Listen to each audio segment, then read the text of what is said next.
The Republican majority has a clear record on energy issues.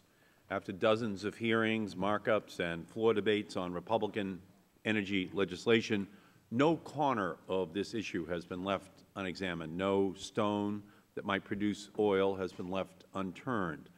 The result has not been the enactment of new legislation. The Republican majority has pursued their agenda without regard to compromise or coalition building.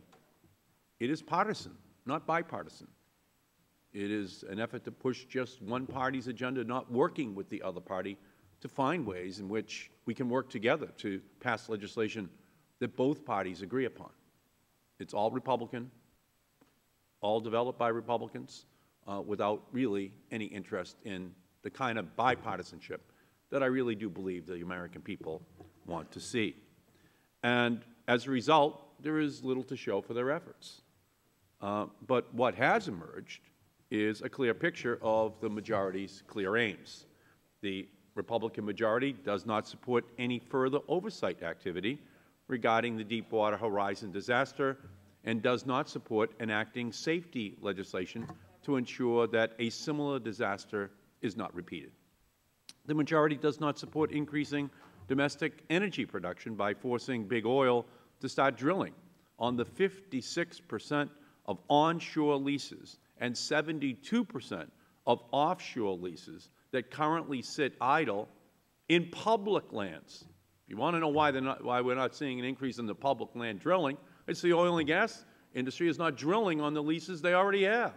They're just sitting on it like inventory, hoping to control the price of oil and gas and driving it higher. The Republican majority does not support creating American jobs by requiring that the materials used in energy production are American-made, or that the energy produced from our public land stays in America. If it's made in America, it should stay in America. If we're going to be drilling in America, we should be using equipment from America.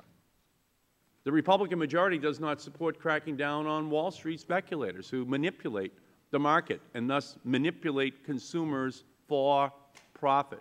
Wall Street has turned the oil futures marketplace into a casino. At least 25% of the price of a barrel of oil right now is due to that Wall Street manipulation. We still are waiting for the Republican Party to give us legislation that will deal with that very real threat to the oil-consuming business and public in the United States. The majority does not support public notice and comment of consideration of reasonable alternatives when big oil wants to drill on public lands. The Republican majority does not support alternative energy and will never allow it to compete with fossil fuels on a level playing field. That is because the majority does not support limiting the extravagant tax breaks enjoyed by the oil industry while they push to raise taxes on the wind and the solar and all of the other clean energy industries. That's not all of the above. That is oil above all. It is just an effort to perpetuate in the 21st century the very same energy sources we had in the 20th century. So what does the majority support? Every bill, every amendment, every speech, every policy is designed to allow big oil to drill where it wants, when it wants, and with as little transparency as possible. We are told this is because allowing big oil free rein will reduce the price of gasoline at the pump. Of course, that is clearly, obviously, patently, plainly not true. The Nonpartisan Congressional Budget Office reconfirmed this in a report just last week. The price of oil is not set by free market forces, and our production does not affect the OPEC price. We know this doesn't work because we have been trying it. U.S. production is at an 8-year high, and natural gas production is at an all-time high. World markets are flooded with oil, and yet the price still cycles through the same fluctuations we have seen for decades. The Republican energy agenda is not about what is best for America. It is not about what is best for taxpayers, and it certainly is not about what is best for our environment.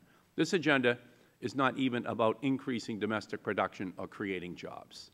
The Republican energy agenda is about what is best for the profit margins of big oil, plain and simple. If successful, this agenda will result in a massive transfer of wealth in which the resources of the American people will be converted into dollar signs on the balance sheets of the already wealthiest companies in the world. The bills before us today, and likely many more to come, fit this pattern and are part of this agenda.